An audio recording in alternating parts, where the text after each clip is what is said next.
Alrighty, so we will just go ahead and start now. This is going to be Liquid Heroes Replay Pack, released by Team Liquid Pro or whatever it's called, that cool little site that they have for their players. HerO, of course, one of the best Protosses in the entire world. If you didn't see him in GSL last night, definitely go watch that. I won't spoiler it because that was probably a bad time for a lot of people. But definitely a Protoss you want to watch all of his matches on. Now, let's go ahead and get into this game and start going over this replay. The first one that we're going to be seeing here is going to be Inori, and he's in FXO now, of course. HerO was kind of purchased up by FXO. And this is going to be HerO over here. Maybe I'll throw that up so that people can see it. Make it nice and easy for everyone because it is a PvP.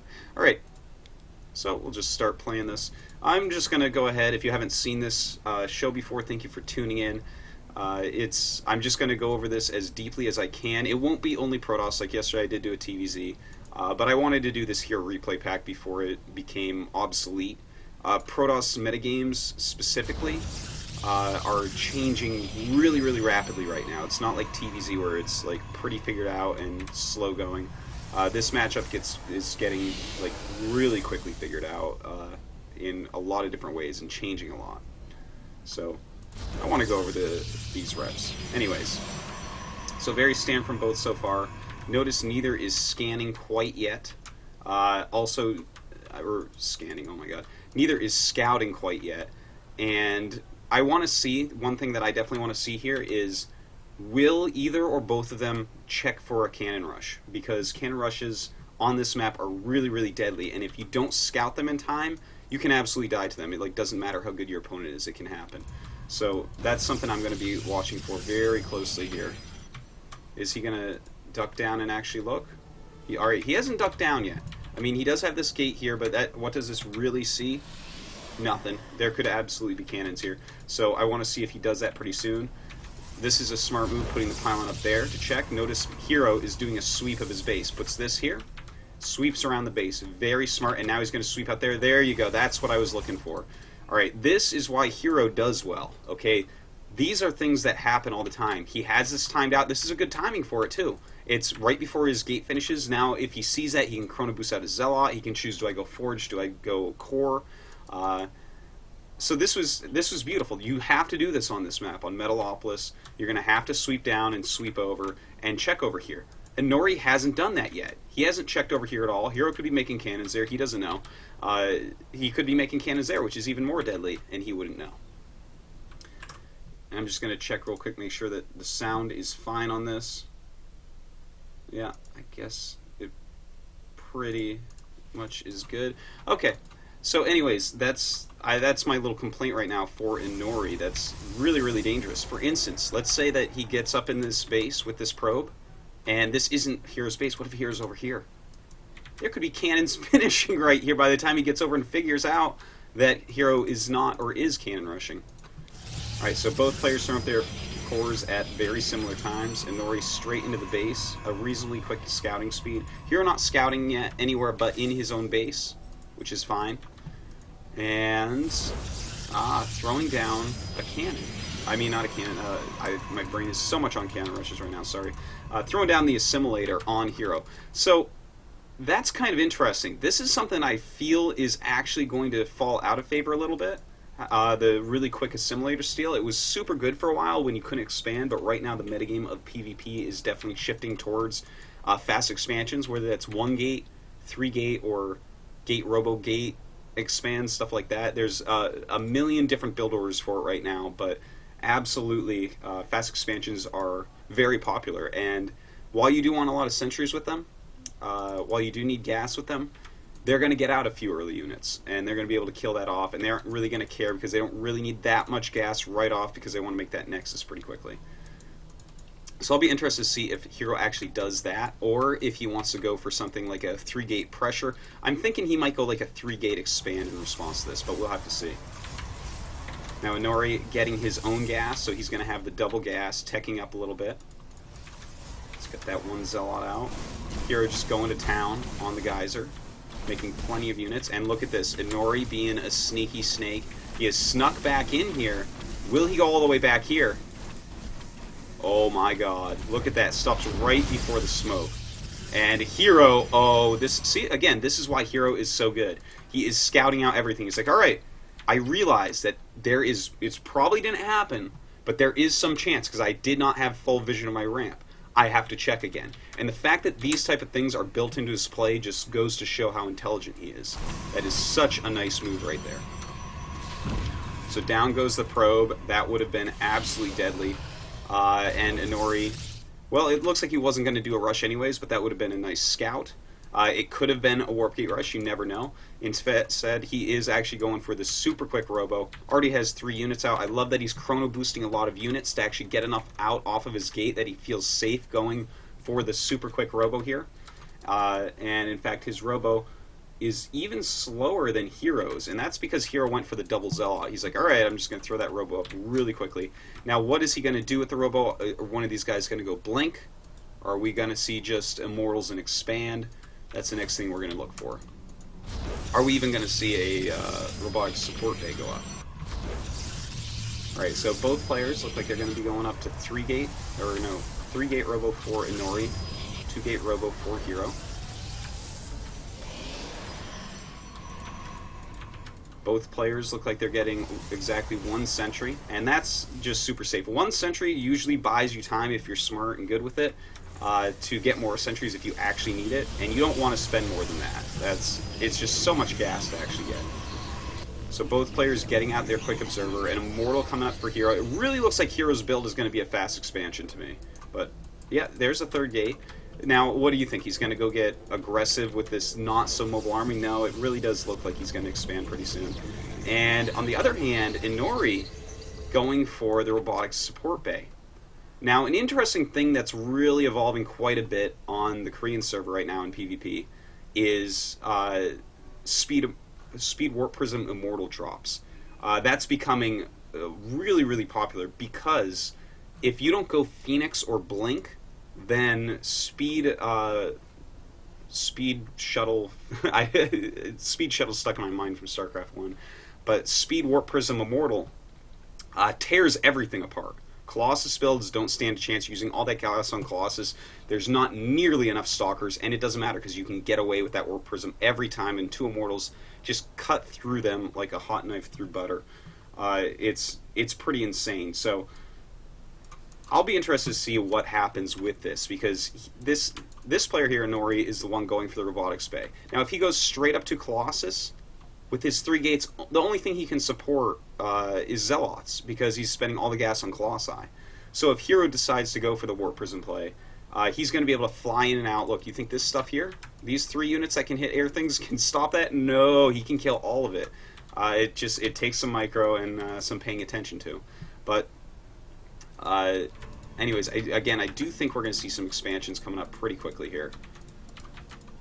We will see in a second. HerO kind of guarding his base with the observer, doesn't want an observer to come in. And he's getting the robotics bay too. Okay, so are we going to see Warp Prism play? And there you go. Okay, so Inori actually is getting the Warp Prism speed. And so now you're going to see exactly how awesome that is. HerO, I wouldn't be surprised if he does that as well. We will see, and yep, Warp Prism speed, so there you go. You know, this is something that actually, I believe it was San from NS Hoso figured out quite a while ago in the GSL. Back in the first season that we had Crossfire as a map. You know, that's a map where you kind of have to go Colossi, but the thing is, if you just open Colossi, Speed Warp Prism completely destroys it. You know, again, you don't have anything that really hits it. You're going to have to spread your Zealots out and try to minimize damage from your opponents. And in fact, at this point on the Korean server, this is getting popular enough that sometimes people are going Speed Warp Prism Immortal and a Stargate for a Phoenix, because that's like the way that you deal with it. How else can you actually deal with that? You know, unless you have Blink Stalkers to just quickly blink under and destroy it, because otherwise you can't catch it, or a Phoenix, there's no way. So, I am like really excited to see 2 players going for this at the same time. Normally this turns into like insanity, because you both are just kind of spreading everything out, trying to make each other attack Zealots, because that's what they do the least damage to. Because you can't kill each other's Immortals with that Warp Prism. It just doesn't happen. And of course, it's very normal to switch into Colossus afterwards. You only need 2 Immortals with the Warp Prism. And after that, of course, the Colossi, you know, what's good against Immortals is Zealots. The Colossi are good against that. So that's basically what we're going to see here. Now, the fact is, neither player has expanded at this point.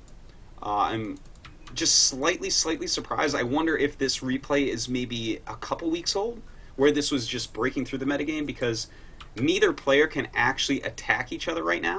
They have to keep all their units kind of in their main base trying to stop the harassment. So it kind of lends itself to expanding. So these two are, they see each other coming kind of. Warping some more Stalkers, and he's got to be careful here. See, you just target that down, and, well, very quick micro there by HerO, picking up that Stalker, trying not to let it die. But now it becomes this, like, hilarious little game of cat and mouse with it. Notice HerO sending his probe down right now. Again, that should be for the expansion. Just picking off whatever he can. Like, even if these Stalkers walk over here, you just target them down with your Immortals, and then you can wait for them to heal up on their shields. It's insane, guys. You should be practicing this if you are a Protoss player. Yeah, see that? It's insane, man. And that was really good micro by Inori, not losing anything yet. Okay, so both players have their Warp Prisms. And HerO's doing a little bit better job right now, and that's not just because he killed a pylon. Overall, Inori tried to come in first, HerO saw it coming, and blocked the first harassment. And now HerO's staying a little bit more active with his Warp Prism. Because the thing is, yeah, you can unload your Immortals and let them sit there, but Immortals don't hurt Immortals. They giggle at each other and just scratch the shields. So I like the fact that he's being really aggressive with it. There's no reason to keep it at home, and Inori was keeping his at home for a while. Doesn't make a lot of sense to do. Alright, so Inori now finally starting this. He started, look, good HerO start his Nexus, and that shows, once again, okay, there you go, the Stargate. So this is, I like the Stargate move, but I hate that he hasn't made a Nexus yet. It doesn't make a lot of sense. And that's why I think that this is probably a little bit older, because even a little bit further down the ranks, people know at this point that you kind of have to expand with this build. You know, if there's Nexus here, yeah, you can land his units there and start trying to harass it, but you kind of spread out your army a little bit, see what you can do with it, and then probably get the Stargate. Here, on the other hand, you know, this is, obviously he released his replay pack. Most likely he ends up winning this game. I don't know if there's any losses in the pack or not, but oftentimes that's how it goes. Very minimal losses in people's packs. But anyways, just the fact that he's getting this Nexus makes me think he's going to end up taking this. But I do like the Stargate going up, because there's really, how else are you going to really deal with this right now? Unless you go blank real quick. HerO killing off pylons, very nice. It looks like Inori's killed 1 pylon so far, I do believe. Just have to watch these Warp Prisms very carefully. Very good moves right here. And he's just going to pick that up and get out. Oh, whoops. A little bit of a mistake there.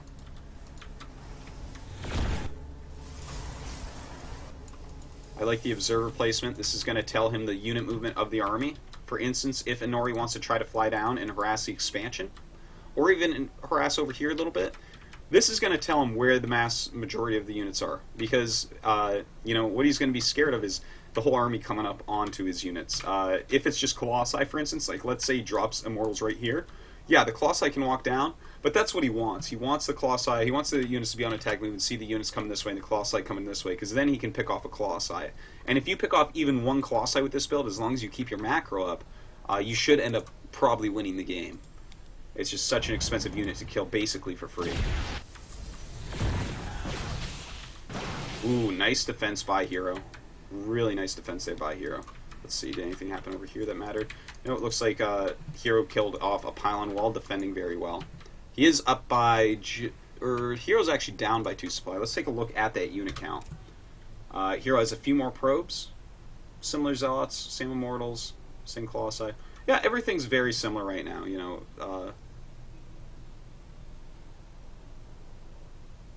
Oh, okay. I was like, how is he up in supply? What? Those are such close numbers. Alright, so with the Phoenix coming out, that Phoenix can chase down a Speed Warp Prism. This is something you guys may not have seen before if you're not privy to this metagame exactly. But yeah, the Speed Warp Prism cannot get away. The Phoenix does end up killing it. So now that a Phoenix is out, there it is. HerO's Warp Prism, he's going to have to bring it home. Like, it still travels so fast that you normally get home with it, but you got to be careful. And why is that Warp Prism not moving? Nori a little bit slow in his reactions here. Not sure what he was doing right at that second. And of course his Nexus is a bit slower, which is a lot slower actually. Started right as his opponents was finishing. So at this point, basically HerO is going to be sitting around feeling very nice with his better economy. His economy is just going to get better. Thermal Lance actually even a little bit quicker for HerO, so he doesn't have to worry about being attacked. If he has Thermal Lance, his opponent doesn't. Even if his opponent has a few more units, HerO should be fine. Now, the tricky part of this is, what do we do here? Okay, the harassment for HerO should be done with. You know, as long as that Phoenix, it stays around in a smart area, like stays on a hotkey, stays patrolling, this harassment should be over for HerO. Now, Inori's doesn't have to be over yet because we don't see anything. We don't see Blink. We don't see Phoenixes to chase it away or anything like that. So, you know, that's something to keep in mind. But what HerO could do is just keep running around, minimize damage from Inori, and continue to macro. Now, what do you macro here? That's the question. And it seems, you know, nothing's for certain yet in this particular type of matchup. But it does seem like right now the answer is to keep one Robo Colossus nonstop and just pump out whatever ground units you can. And you might be thinking, oh, why not get another Robo? You know, a lot of times it comes down to just Colossi numbers. And, yeah, I mean, Colossi numbers, bigger Colossi numbers matter a lot. But at these early stages of the game, the unit numbers matter a lot too. Because if you have, like, one less Colossi or two less Colossi when we're at, like, 5 and 7 or something like that, and you have a ton more Gateway units, you're actually still going to roll through, because then eventually all his Gateway units are gone, because your Gateway units are actually dealing damage really quickly as well. And then his Colossi have to target Gateway units, which are right on their feet. And as soon as that happens, your Colossi destroy them. So what we should see here from HerO, because he does have a macro advantage with that extra Nexus, even though he's not mining for a moment, is, you know, what can he support right this second? Well, let's take a look at the probes. Not completely full saturation. He's got to get those mining. I would say for now, keep a probe production, continue producing out of the 3 gates, continue chrono boosting out as many robotics units as possible, specifically Colossi, and everything should be fine. HerO's in a very good position. There's no way he should be able to be killed. Still not being able to catch this silly Warp Prism. Inori, where is... Alright, now here he goes. This is what I wanted to see. Now, don't forget that... Where did that observer go? Okay, he actually moved the observer out of the way. I think HerO's observer is nowhere nearby. I'm confused. Where is HerO's observer? I actually have no idea where HerO's observer is. It's hidden. Oh, it's actually with his army. Okay, so that makes sense. If he's actually going to keep it with his army, that definitely does make sense. So he should actually just be moving up a little bit, because he wants those Colossi come down. That's what you want right there. And oh my god, he's just got to run that Warp Prism completely out of there. And that is the beauty of the Warp Prism, how quick that thing is. And as long as he doesn't lose that, everything's good. He's killed off 2 more Stalkers. Oh, I love this move. This is so smart, picking up his Stalkers right now. That's actually so smart. I haven't seen that done yet with this. In fact, that's really making me think a little bit. Oh, whoops. Well, that was a mistake. Inori definitely outdid him right there, but I like that move, because normally what happens is you both have your Immortals sitting in these, and, you know, it happens like we saw it happen. But if you have 4 Stalkers in there and you suddenly unload when he's dropping to try to kill something, maybe you can snipe that. That's actually really cute. I'm going to have to try that. Alright, so... we have both players. The game is definitely going to slow down a little bit, it looks like. Oh, look at that fancy micro.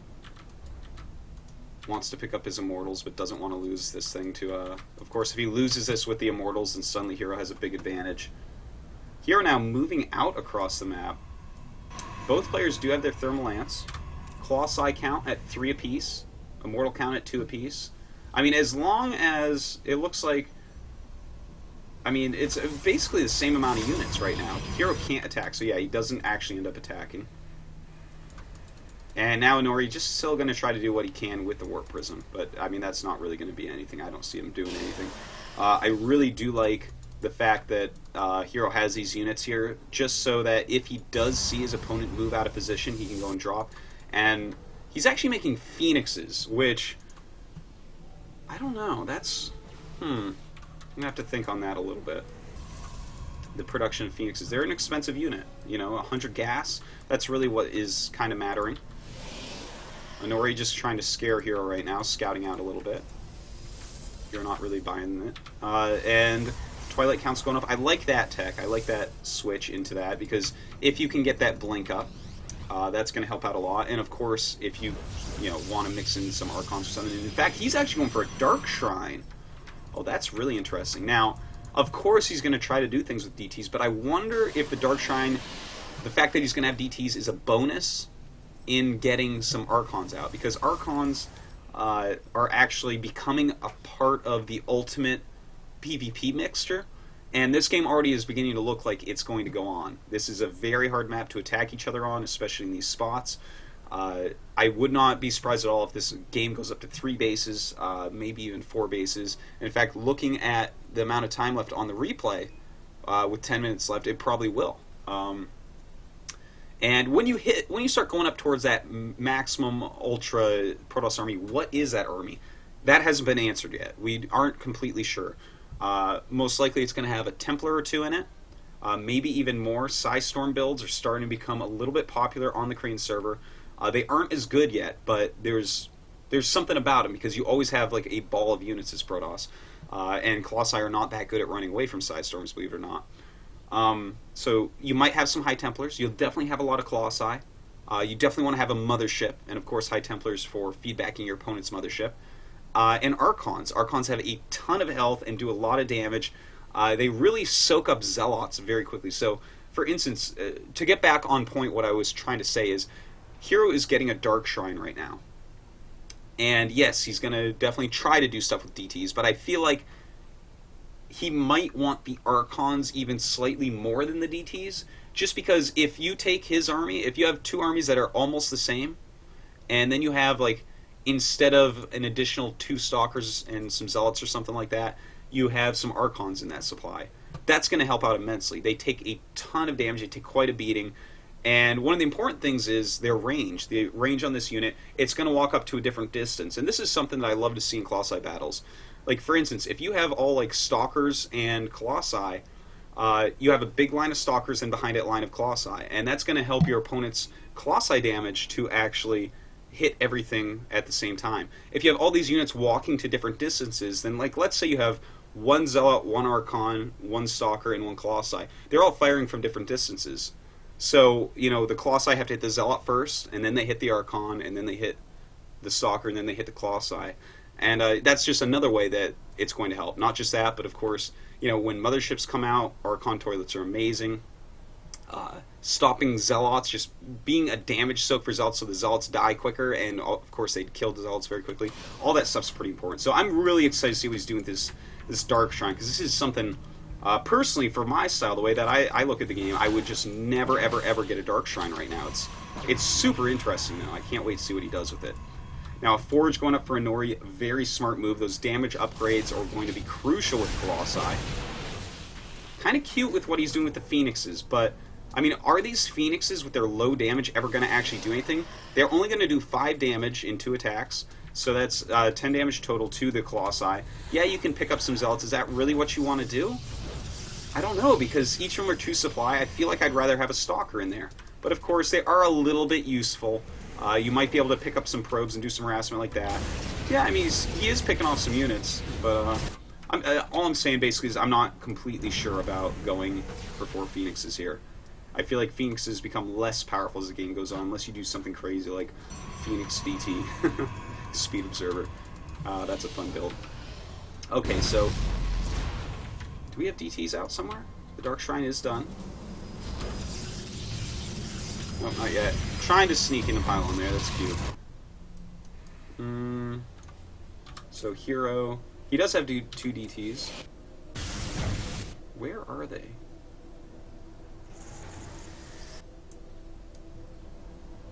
I'm like highly confused as to where these Dark Templar are. Let's see. Nothing too impactful happening right now. HerO actually way down on probes. And I wonder, is that because, let's see how many probes actually were killed. 7, that's not huge. That doesn't count for how many fewer probes he has. How many fewer probes? Wow, that's good English. Definitely doesn't count for that. It's a little bit odd.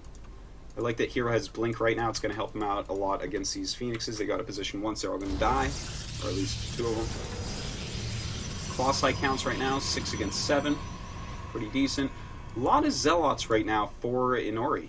And again, that's 19 Zealots. I feel like that's just going to make any Archons just much, much stronger. Okay, here are the Dark Templars.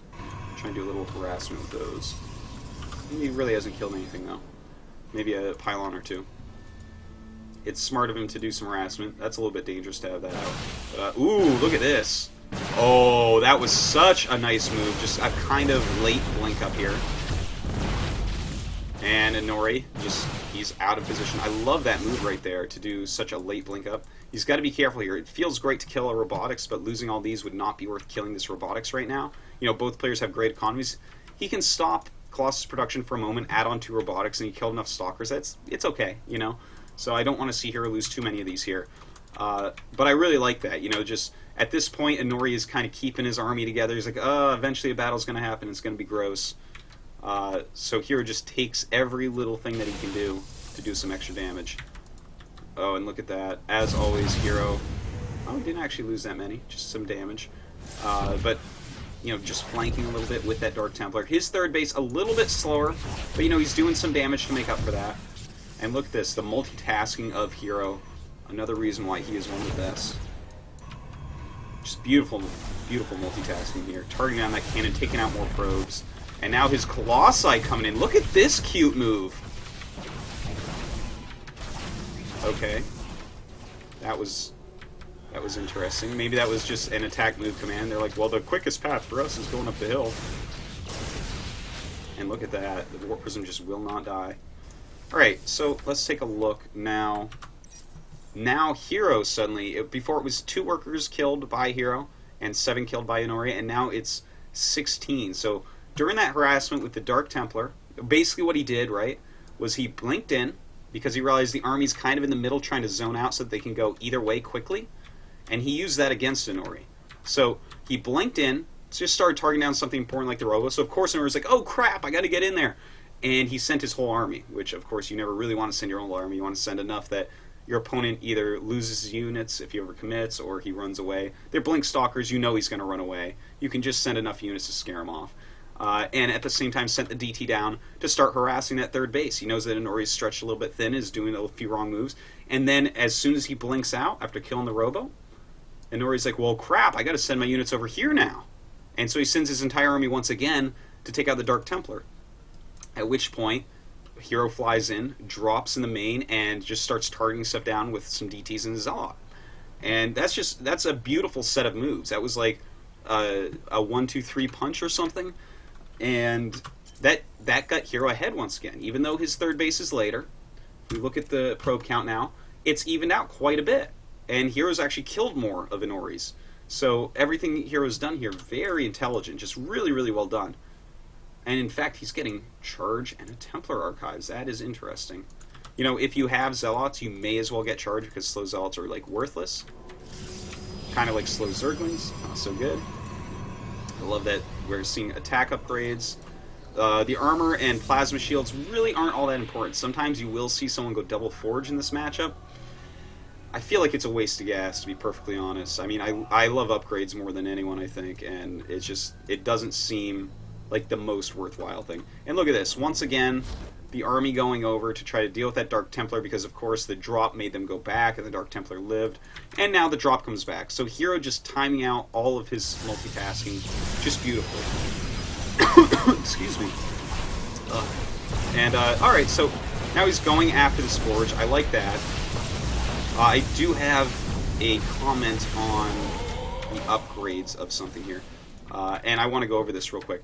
I feel, and whoa, look at that. I'm sorry, I just have to stop for a minute. Look at that. You can actually click on, I pause it right during the middle of a blink. This is like a transporter scene from Star Trek. I'm clicking down here, and I'm grabbing the ones up there. That's crazy. I never knew that could happen. So anyways, it was beautiful to target down the forge. You know, upgrades take a long time. They take a lot of chrono boost. That's very annoying. And Nori was ahead on upgrades, yeah, he was ahead. He was way ahead. So that was really good. But one thing I do want to say is, in fact, as soon as I get on 2 base, I like to get observer speed. I think observer speed is one of the most important upgrades in PvP after you expand. And here's why. There's a lot of unit compositions that you can go in this matchup. You can be very greedy and get a really quick second robo and just go super mass Colossus. You can go for a lot of Void Rays. You can rush up to Mothership. You can go for a lot of Archons. You can go... There's all sorts of unit compositions, and all of them kind of make you shift the way you play a little bit. Just because it's not like the ultimate maxed army unit composition doesn't mean it can't work. So I feel like observer speed is this very important thing. It's the only way to really scout your opponent, because the thing is, you both have observers. You're probably both going to have one around your base in your army, and you're going to catch the other person's observer the second it sees it. But if you have a speed observer, you can kind of zoop around the map and see exactly what's going on. It's not that expensive. Look at that, 100, 100. And how much does an observer cost? An observer costs 100 gas. So if you get observer speed and you lose one less observer in the game, was that worth it? Yeah, I would say it is. And for instance, in this scene, his observer was lagging behind, and he lost his forge because of the DT harassment. Before, when he didn't kill the DT over here, his army was there first. His army could have killed it, but he didn't have observer speed. So I feel like that is a little mistake by Inori here. Let's go check HerO, see if he's got it. He hasn't got it either. These guys got to get observer speed, man. They got to do it. This is actually a great game, by the way. It is a greatly played game. So Inori hasn't refilled his gas over here, and I mean, there you go. He does it now. I'm like, you need gas, guys. It's PvP. You can throw away Zealots and make more Archons if you have more gas. It's wonderful. All right, so now these guys have to actually decide what they want to do, and Inori's actually making Phoenixes again. And I wonder if that's just... Well, no, he's making multiple Phoenixes again, and that's going to bring his Phoenix count up to 2. I mean, I love 1 Phoenix to just kind of stop drop harassment. Maybe he wants the 2 just to really stop it, make sure that it goes down. Liquid HerO is getting another Warp Prism. Very nicely. No Psystorm. Looks like he just wants that to eat up his gas for Archons, which is fine. Let's take a look at the Colossi count. It's getting pretty scary. And HerO's actually up by 2 now. He did kill off that Robotics, so it makes sense that he's up a little bit. Inori does have an additional Archon. And, ooh, it looks like HerO has quite a few High Templars, and he's going to go ahead and just morph those into Archons, which is good. Like, as I said, these Archons, they take a huge beating, they give a huge beating. You know, it's... You'd be surprised how good Archons are in a huge max-out PvP battle. It's really, really nice. And this time he finally does get it. Still no observer speed. Another nice harassment. Inori just really getting out multitask this game. You know, that's really how HerO's beating him. And I love that he just picks off some cannons. Just picking off what he can before he has to get out of there. And out he goes. Now, Inori, did you get Blink? Okay, you have Blink and Charge. That's good. Double Robos. 7 to 9 Colossus. We're just about maxing out here. I'd love to see a Fleet Beacon go down, especially for Inori. Oh, there you go. A Fleet Beacon going to go down. As you max out in this matchup, here's the thing. Archon Toilets work the best on flying units because flying units stack up. They don't work as well on things like Colossi because the Colossi like come out of the vortex and they start to spread apart. And there's a moment of invincibility when Vortex shoots everything out. So the Archons don't do as well, but what it does do is, what you do is you take a portion of their army out of the battle. And that's huge. And then they have to decide, oh my god, do I run everything into the Vortex? And if they run everything into the Vortex, you still put your Archons in. Because your Archons, when everything comes out, are going to be kind of in the middle of their army. And then all their Colossi are like, oh crap, they're like shooting at their feet. they're in a lot of trouble. And then what you do is when you throw your Archons in, because now their whole army, they've shoved it all in because they don't want to fight with half their army against your whole army. Then you take your Colossi and you make a ring around it, not completely around it, but a huge surface area basically, so that when their Colossi are now shooting at your Colossi, they're not hitting as many, and you've got this huge surface area, all your stuff's firing at once. Vortex wins PvPs. If one player is Vortex and the other does not, the Vortex player is going to win. So I love that he's getting the Fleet Beacon. I feel like that's something that as you take your third base in PvP, you just really need to do. You need to get that Stargate, and just, it's so important, man. Like, it definitely should be part of the maxed composition. Now, HerO's sending down a lot of Zealots. It looks like he just wants to start warping in a ton of better units. Right now, ooh, Inori's still behind on upgrades. He is going to get that +2, but HerO's going to have the +3 pretty quickly. So it looks like he just wants to... Oh, no. He looks like he wanted to do a multi-pronged harass. But he's actually running these away, and they're being chased, and look at that. Beautiful move there by HerO. And in fact, he might get this Observer. How many Observers does Inori have? He has only 2, so that's like a big deal, too. Really, really well done here. And now, oh man, Inori has decided I am actually just going to go for it here. He's been outpositioned completely by HerO. HerO's even doing a little warping in the main. This is a scary moment for HerO. Let's take a look at the Colossi count. He has 10, and Inori has 8. The Stalkers of HerO are not here. Similar Zealot number. 1 more Archon. And then he has 3 Dark Templars. Okay, so if I'm HerO looking at what's happening here, I'm like, okay, this is not a base race scenario. What this is Inori is all-inning right here, basically. He's like, oh crap, you know, I've kind of been torn apart.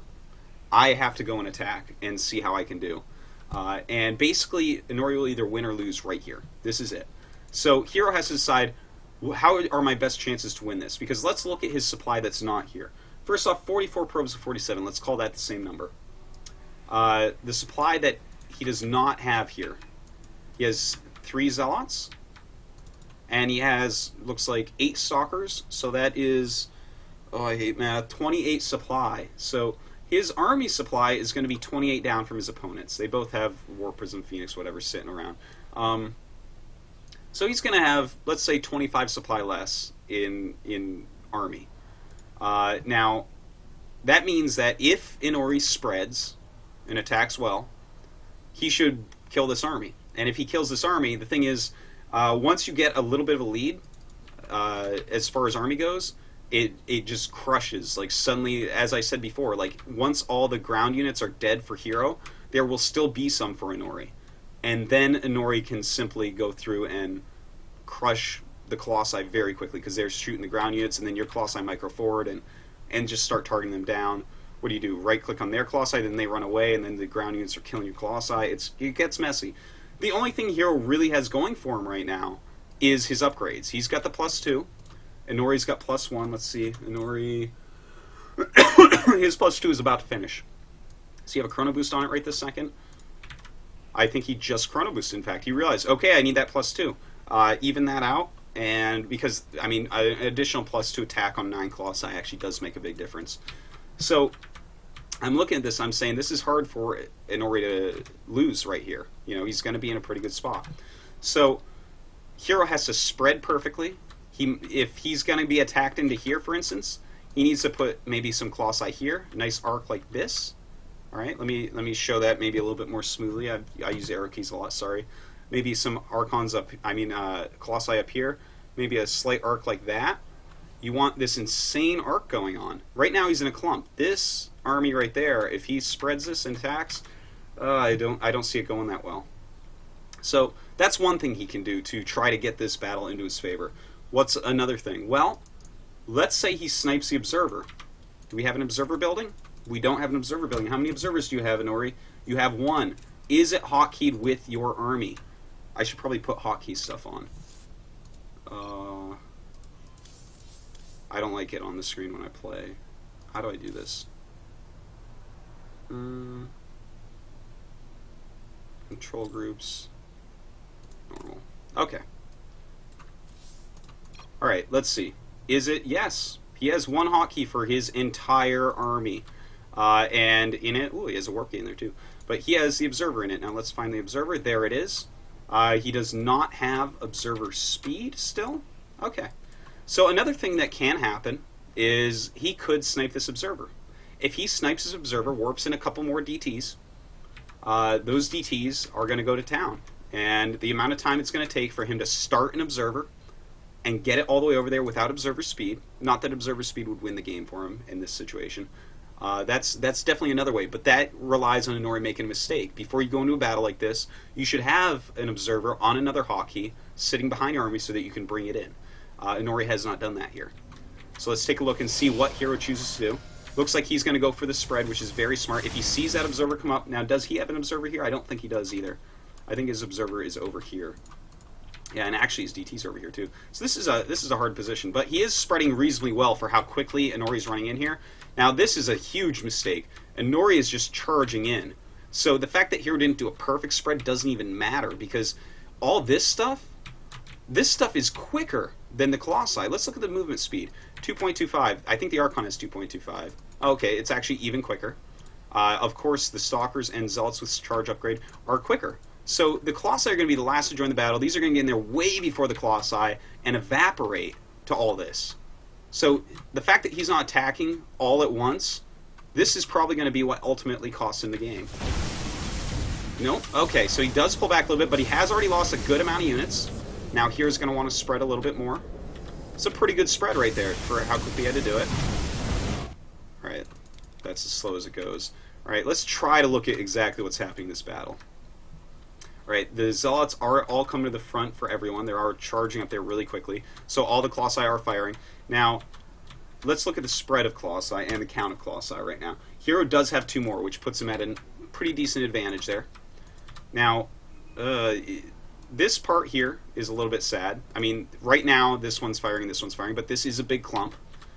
Inori, on the other hand, look at how clumpy his are. That's pretty bad. I think there's a... Yeah, there we go.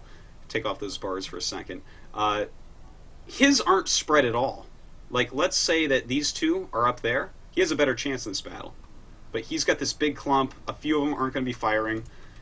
And that's going to be pretty huge. That plus 2 Colossi, it's going to be gross. The Archons, as you see, helping out a ton. Just helping evaporate those Zealots. A High Templar was just sitting there for Inori. And now, he's the one with not much left over here. So, great job by HerO, and that's obviously the game right there. Inori chose to put it all at that moment. And HerO put it. Alright. Excellent. 1 second.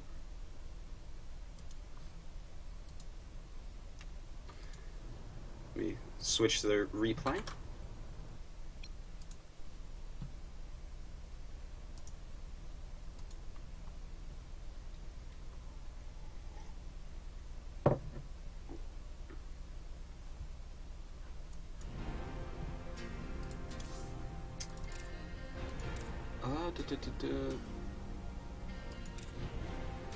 That was such a fun game. I hope you guys enjoyed that. That was like a truly cool...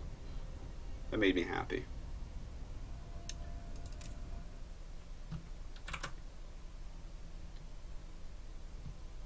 Alright.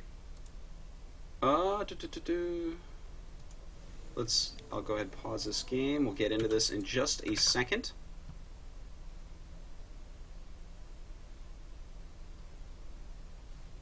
I'm still bad at this. Alright, there we go. Let's go ahead. This is just the next replay down. Looks like it is a little bit long. We might go slightly over the hour. Not exactly sure. We'll see how many interesting things happen here. But guys, in case you just tuned in, this is the Artosis Hour, episode number 2. And we're going over the Liquid HerO replay pack. I'll probably spread it out over multiple days. I don't want to rush through replays. I want to really go through. Okay, Unmyeon. I don't know who that is. I'm sure he's very good, because HerO normally plays versus very good players. We will see. Here is Liquid HerO, one of the best Protoss in the world. Really fun to watch his games and learn off him and see what he's thinking and the way he moves around and does things. I love his multitasking. That's really his biggest strength right now. It's great, great multitasking. In fact, that last battle, in that PvP, for instance, he killed the Robo-Man, and there was a Colossi less. In just all his harassment, and Noria eventually broke. That's one thing you're normally trying to do with your harassment, is break your opponent into doing something stupid like attacking Indio. And he did that. He did it wonderfully. Alright, so the map is... the map is Tal'Darim Altar. It is Protoss versus Terran. Here's your Terran, here's your Protoss. HerO has scouted pretty quickly, and he's going to find the base right away. He didn't scout after Pound, he scouted after Gateway, which I actually do have a problem with in the matchup. I don't like that, because if he scouts, let's say, he scouts after Gateway, and he scouts, you know, this way, and then over there, and then down to the bottom left. If his opponent's in the bottom left, he gets no information. He sees a Marine and a Wallin, and he gets chased away. He might not even see the Wallin. The Marine might be standing outside ready to catch him. So scouting after Gateway seems to me to be like a half-assed approach, but most Protosses do that, so I don't know, man. We'll see. Anyways, he's found his opponent, and he sees a gas, and that's what you want to do with your probe. If you're scouting, I mean, it's nice to see if you can possibly see anything else, but normally a Terran won't give up any information other than, do I have a gas or don't I have a gas? But that's enough to help you to really try to figure out what's going on. You know, against a gas build, oftentimes you can go for a quick nexus. It's, you know, there are certain builds that can kill you and everything. But against a gas build, you're going to have to be a little bit more careful. Alright, cool. A very quick factory. I am so excited to see which build this guy does right here. I think he's going to make a tech lab, but absolutely could be a reactor. Let's see. And throwing down a bunker. Okay. What is it? It is a reactor. Okay. So it could possibly be reactored Marines, but it could also be reactored Hellions. Both are good on this map. Hellion builds are great on this map against Protoss. We see HerO right now just staying on one gate, chrono boosting out his warp gate, and with how much chrono boost he has, I would say he's doing a 3-gate. Let's see. Alright, so yeah, it looks like he is going to be going for that 3-gate, and a 3-gate is nice for this map. If you try to go for a 1-gate expand here and your opponent does a build like this, you might lose that nexus. If they're going for like a lot of Hellions, I mean, early on, Hellions are good against Stalkers. So, and of course they're awesome against Sentries, they're awesome against Zealots, they massacre probes. You add in a few other units to help against Stalkers, and you just have a pretty sick early unit composition. In fact, not just on Tal'Darim Altar, but on other maps, a lot of Marauder Marine pushes, you know, the like 1-Rax Marine Marauder, a lot of those people are making a factory with and just rallying out Hellions as well, because a Hellion or two really messes up the math of how Protoss actually defends that, even on a ramp map like Metalopolis. So it's something that's gained a lot of traction. So I really like his choice of the 3-gate here. This is going to allow him to pressure. It's going to allow him to kind of figure out what his opponent's doing. His opponent's going to have to kind of bring up any units he has to the forefront if HerO does start getting the front. And even if HerO stays completely on the defense, if his opponent comes out very quickly, he's going to have enough units. 3 warp gates are going to give you enough units to stop all but the craziest builds like 1-1-1. You know, it's anything else, you will have enough if you micro correctly with a 3-gate opener. Now, I think the SCV did see everything. Yep, he knows exactly what's going on. He's like, okay, it's just a standard 3-gate. There's probably not going to be any sentries. It's probably going to be mostly Stalkers, a couple Zealots in here and there. And, oh, he is adding a second gas. Ooh, and a Robo. So this is as safe as you can get, basically.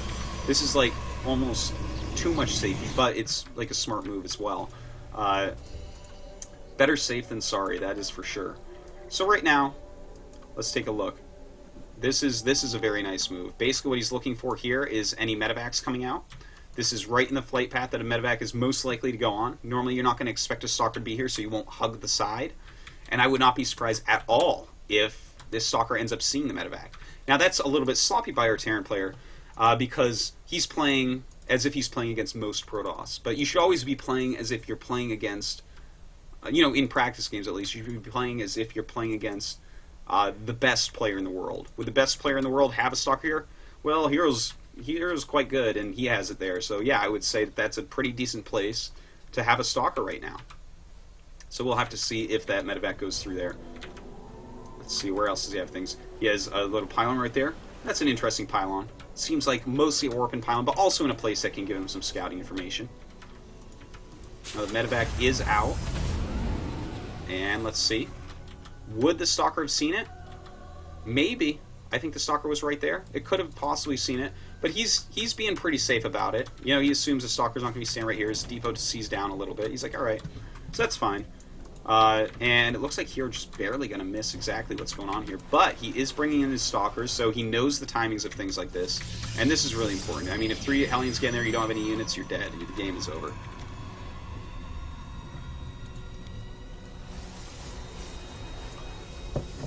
Oh, look at this. Okay, so he's actually going Blink. Alright, this is actually a build that's gained a lot of traction lately on the Korean server as well.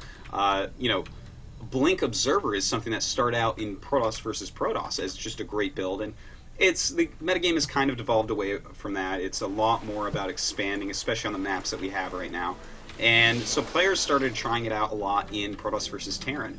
And in that matchup, you'd be surprised how good it is. I'm sure everyone's seen it a little bit in games here and there, but it can be very, very powerful. If you have great Blink Stalker Micro, and HerO has some of the best, it's astounding what you can actually get done. Now that was a money scan right there by Terran. He sees everything. He sees an upgrading Twilight, he sees a bunch of Stalkers, an Observer, a Robo. I wonder if you're going, you know, Blink Stalker.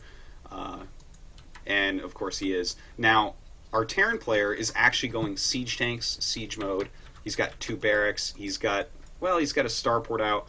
I wonder what he wants to do with that. Probably Banshees. Not sure that Banshees is going to be the most helpful thing there. But he knows exactly what's going on, which is so important. HerO, in the meantime, going up to 5 gates. I love this gateway placement. I can't even tell you how cool this is. Look at where it is, right? This makes it so that if his opponent wants to drop, you know, if you drop right there, that gives you like a nice area that takes a while for Protoss to get to. Right now, he has to drop here, and that flies way in. That's more of a committal. That's easier for HerO to get to. He can get to it before the drop is even completely dropped. Very good building placement there. Excellent building placement. Especially when you're going Blink. Like, you don't even have to worry about Banshees. It's quite awesome. Alright, so he's going to have to use the Blink probably defensively in this game. I just want to know if he's going to drop there. I don't want to miss that. Now, I think he's going to have to drop mostly defensively here. I mean, Blink mostly defensively here. Because... Oh, a Raven coming out. That's... Alright, so he's going to be using point defense drone. That's going to be decent against Blink. But basically what he's probably going to want to do is a little bit of light harassment. It's going to be hard because there's going to be siege tanks with siege mode. As long as his opponent places the tanks correctly, they won't be in a place that you can really blink in and kill them cost efficiently. So he's going to have to just do what he can and basically slow his opponent down. He's going to want to try to make the Terran burn point defense drones. Has he seen all this yet? Let me check. Yeah, he has. His observer's right there. So he's seen this. He knows what's going on. It's a variation of 1-1-1. And he's going to know, okay, 1, get rid of point defense drones before we're at a point I have to fight. And a point he has to fight right around here. He doesn't want to lose the Nexus. He doesn't want to lose probes and stuff like that. So he wants to make him burn it by then. 2, pick off anything he can, because the Blink Stalkers are going to be very worthwhile, especially when the tanks are unsieged. But when the tanks are sieged, it's going to be a lot harder. So he's basically what's going to happen, most likely, is HerO's going to have a bunch of Stalkers, and his opponent's going to slowly push out and probably have the Marines in the front. He's going to pick off as many Marines as possible, and eventually his opponent might siege, and then he gets away. Or he does a few more attacks, and once the first of all he comes, he blinks away because he hasn't lost anything. And then his opponent has to unsiege, move forward, siege, move forward, you know. Now, will he use siege or will he just try to barrel through the map? It's hard to say, but against Blink, it's going to be kind of difficult if you have a micro like HerO's. So let's go ahead, keep going.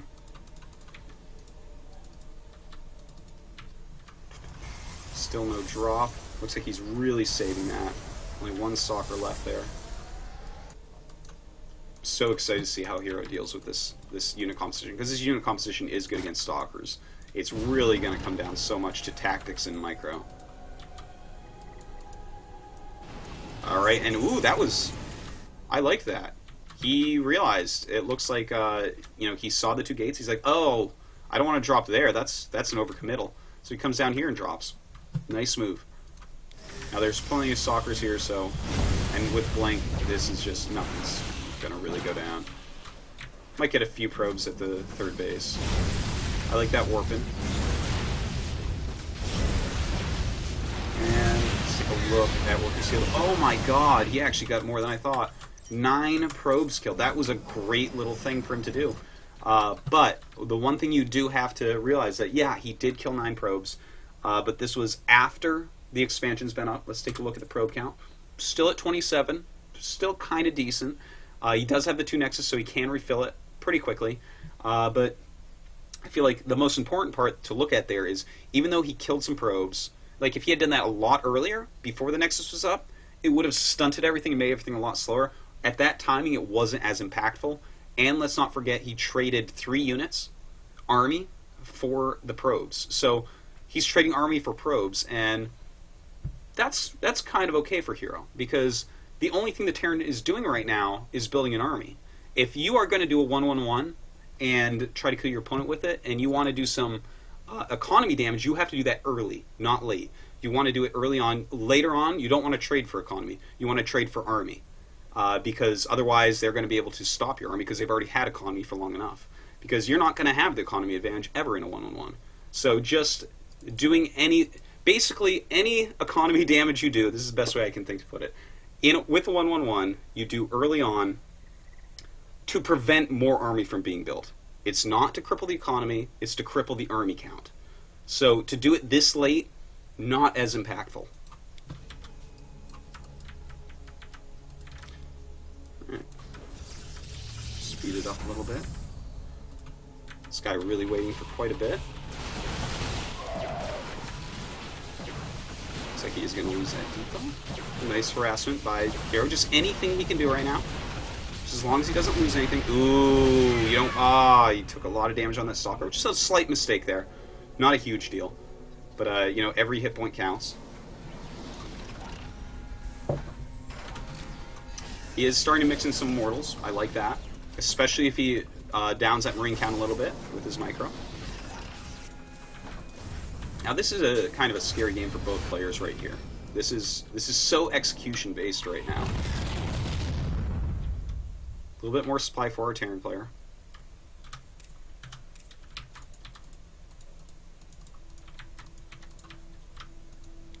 Alright, here we go. And, oh, look at that. Little Banshee in there doing some damage.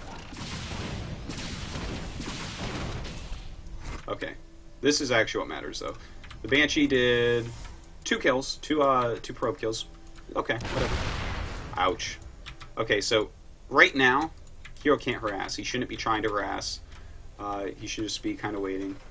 Oh, wow. This version, they took down that low ground area. Oh, okay. Anyways, I don't play much Tal'Darim. I don't like to 4-gate in PvP. I don't like that after that. So, anyways, we do have HerO going up 2 Colossi, and if he can possibly get one out before the battle actually occurs, it's huge. Obviously. Kill a lot of Marines with that. Let's take a look. Okay, another tank about to pop out. So he's basically going to have 6 tank, 2 Ravens, a Banshee. The 2 Ravens is really interesting because this is a mostly Stalker army, so point defense drone is going to be good. But how many point defense drones can HerO make him waste? Because here's the thing, if you're like targeting the Raven, for instance, he's going to throw out a point defense drone. You may as well still have the Raven rather than the point defense drone in it. Some decent micro so far, hasn't picked up anything. At home he is warping into some Zealots, just basically anything he can. Taking some pretty massive damage. He's only killed a few Marines here. This is like such important moments. Okay, almost got the tank. Oh, and it looks like he lost just 1 Stalker for a tank. Lost some hit points as well. That was pretty well done. He's got to be careful though. You know, if he loses too many of these Stalkers, obviously things are going to look really, really bad. Oh, he got supply capped. Just for a little bit here. I think that Immortal just popped out and walked from there. So a slight supply cap on getting out the Colossi. If he can get out that 1 Colossi, though, I don't want to say the 1 Colossi alone will hold this. This is a very scary push, but Colossi are scary good against Marines with no upgrades, including no combat shields. Okay, it looks like he's going to lose a Zealot here, which is a little bit sad, of course you don't want to lose anything you don't have to. And so far the Terran is just doing a brilliant job moving across the map. Notice how few times he's sieged. How many times has he sieged, right? Like, I think he sieged here. I don't really quite remember. Of course he was sieged up here. And now he's sieged there once. He's moving across the map really quickly and losing minimal units. He's lost very little, so super well done push so far by this Terran player. Now, notice he did force another siege here. And notice now it's that point of leapfrogging. And this is what you want to do against siege tanks. This is, you know, you want to make them siege as many times as possible because it slows it down. Look how far along this Colossi is. Okay? Look at how... I mean, this Colossi wasn't started when the army was here. It was sitting there supply blocked. Now the army's only here, and it's almost done. That's huge. How much longer can he stall this out? For the rest of the distance for him to get there, for the Terran to get up there, if he can stall him the same amount between there and there that he did between here and there, he'll almost have 2 Colossi out. And 2 Colossi, whoo, against this would be great.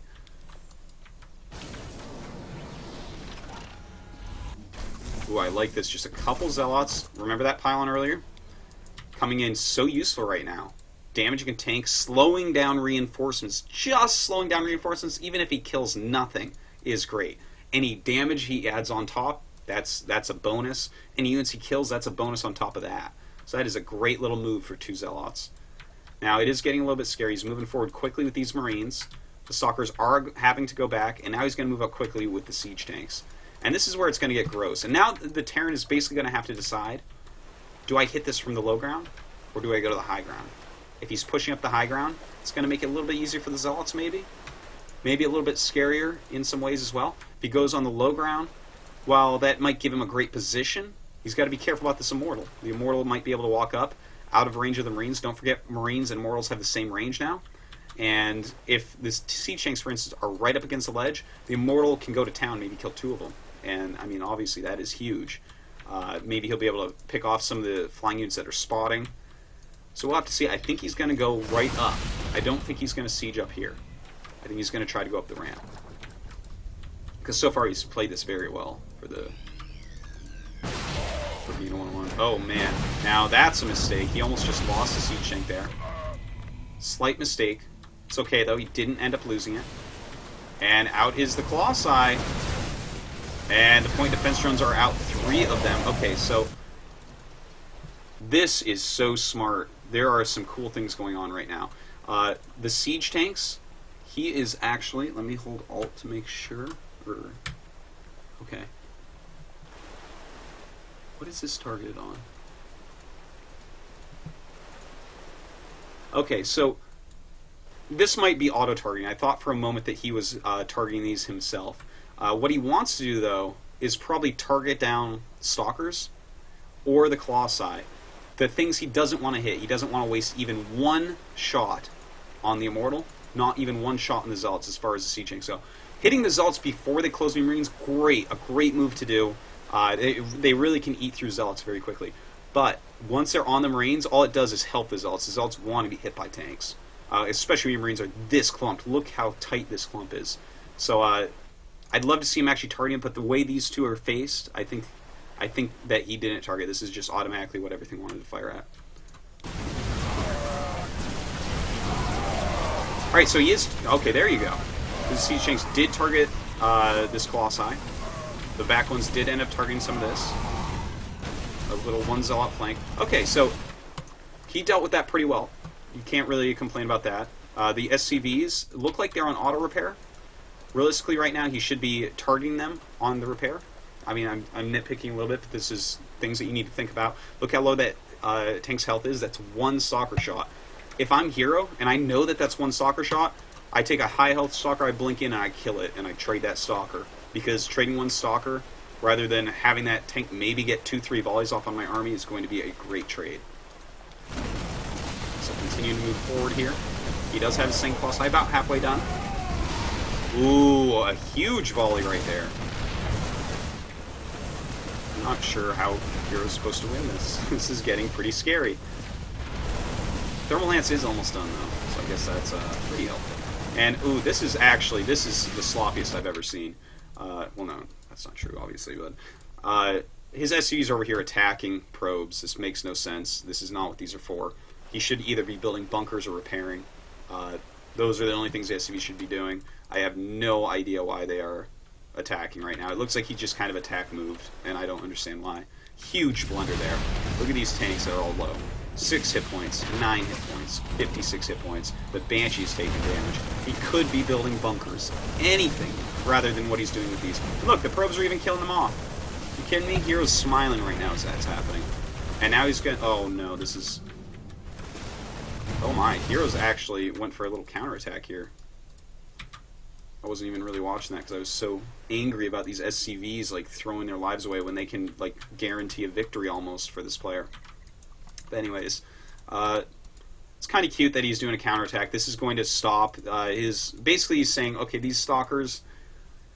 I mean, this isn't a base trade. That's not what he's doing. What he's doing is he's stopping reinforcements. He's saying, okay, the units here, this finite amount of units, I might be able to deal with this. So he says, all right, I'll send the stalkers up, and I'll try to deal with, you know, what's left over down here. And if I deal with that, and I've kept him in his base and picked off some units with these, I've got it. So that's the plan he's taking. That's the approach. You don't necessarily have to take that approach, but that's definitely what he's going for here. Gotta be careful not to lose too much. And again, where are the SCVs? He's got one. He's got one SCV left and a lot of her siege tanks. Those SCVs could have made all these siege tanks green by now if he had microed those correctly. Such an important part of the push. To be neglected like that is sad. Alright, so he's just sitting here, literally just stopping reinforcements. It's the only thing he's thinking about. He does have thermal lance. That's huge. These Marines are way too far out in front. Point defense drones not going to be as useful right now because there's only 4 stalkers here. In fact, he doesn't have the energy for it. He can throw down a couple auto turrets. These tanks not optimally placed. First off, they aren't covering any Marines. Second off, we have some very hurt ones in the front instead of the green ones. Obviously, they could have been repaired. You know, another thing to say is the way they're clumped going backwards. Let's say these Colossi walk up and take a shot. How far can these walk forward before this tank hits? They can walk all the way up to there. And then only this tank hits. What about this tank? They can stand here and only one tank is hitting them. And it's going to take one tank a long time to kill Colossus. What he should have is these in a row. He wants these in a row against Colossi because Colossi are a ranged unit. Now, if it was like Zealots or Stalkers or something, maybe he wants stifling backwards. Because then when you commit a little bit more, you're like, I want to force him into a bad committal. Trick him a little bit. That could be nice. But exactly this clump, that's terrible. It's like exactly what you don't want to do.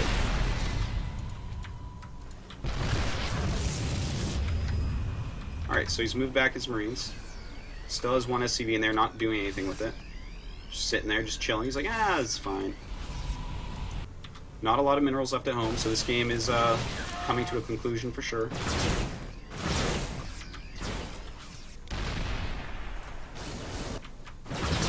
Trying to get right under. Sometimes if you get right under point defense drone, you can fire at it.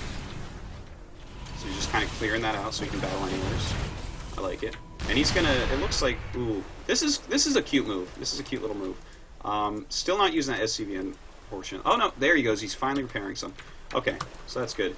I like this. These two are just going to help out against the Stalkers. He knows he's getting flanked. But what's going to happen is HerO's going to ignore these two. He's absolutely going to ignore them. What he's hoping is that HerO just attack moves the Stalkers. For sure, HerO's going to go up and blink on top of these siege tanks and fire them down. And they're so low on health, it's probably going to end up working beautifully. In fact, I see this flank crushing this army. You'll see it's going to happen in a moment here. He might even want to bring in a couple probes just to take maybe 1 or 2 tank shots. Every little bit counts right now. Come on. What, really? Ooh, just gotta be careful.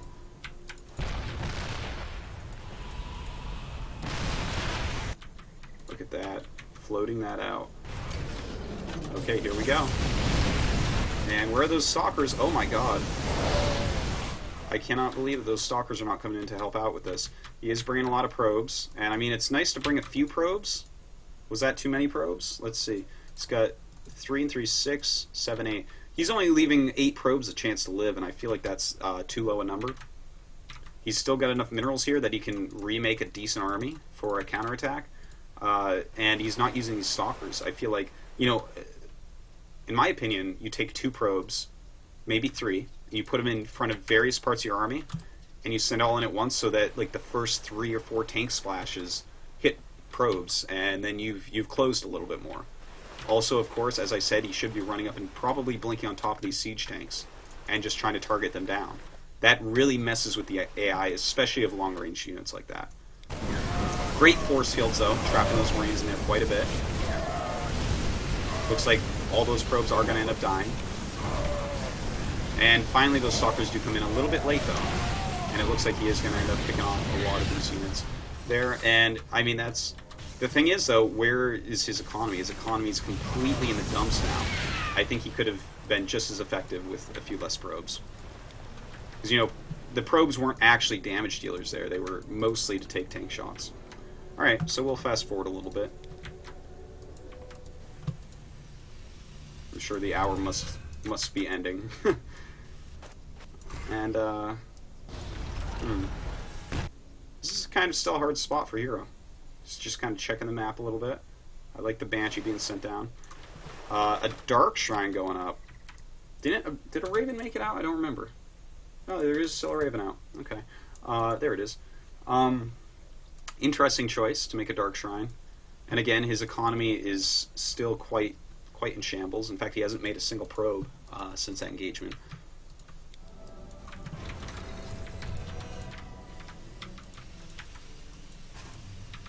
And, I mean, eventually he's just going to have to attack, I do believe. That Raven is going to be such an issue for NBTs, though. Alright, let's see. It looks like he just has enough at this point. Of course, he should be targeting these Colossi on the Marines. A little bit of a mistake there. But he did pick off the siege tanks pretty quickly, so... I mean, he loses more gateway units, but it looks like he actually saved both Colossi somehow. I thought for sure he was going to lose one.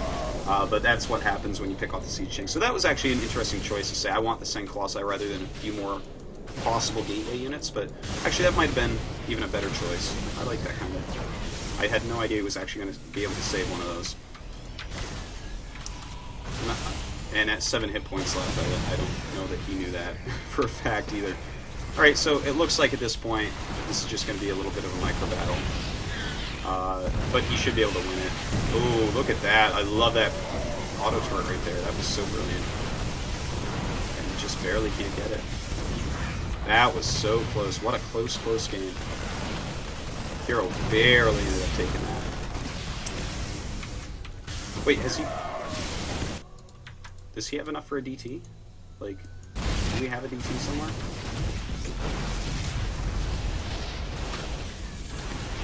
Look at this ending. 4 probes, 2 SCVs, 2 Marines, a medevac, 3 stalkers is a lot of sentry. Pretty crazy. Alright, we'll fast forward this a little bit. I don't think there's anything else to learn from here. Just really great micro. Really great micro.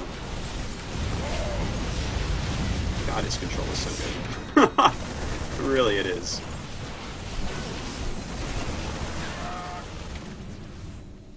And, well, still microing like a madman. What the hell am I watching? He's actually just... That is insane. And it's like literally a mule mining. Oh my god.